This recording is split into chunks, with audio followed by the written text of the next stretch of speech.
Денеска, полициски службеници од Одделот за сузбивање на организиран и сериозен криминал, Одделот за криминалистичка полиција, Одделот за специјални полициски операции, односно единица за брзо распоредување и СВР Скопје, во координација со надлежен јавен обвинител од Основното јавно обвинителство Скопје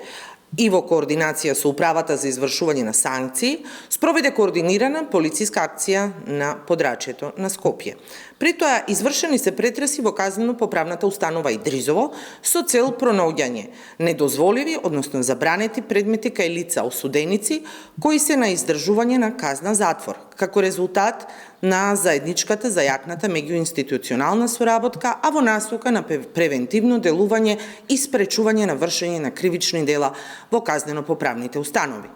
По добиена наредба од судија на претходна постапка, извршени се претреси во вкупно 25 келии во различни одделенија во казнено-поправната установа Идризово.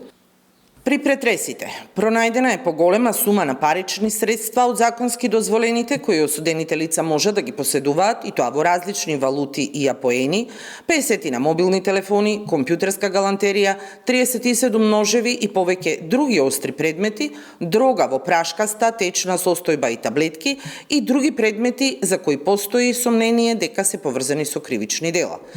Дел од пронајдените предмети се одземени за понатамошна постапка од страна на Оддел за сузбивање на организиран и сериозен криминал, додека останатите предмети се одземени и предадени на затворска служба за понатамошна постапка.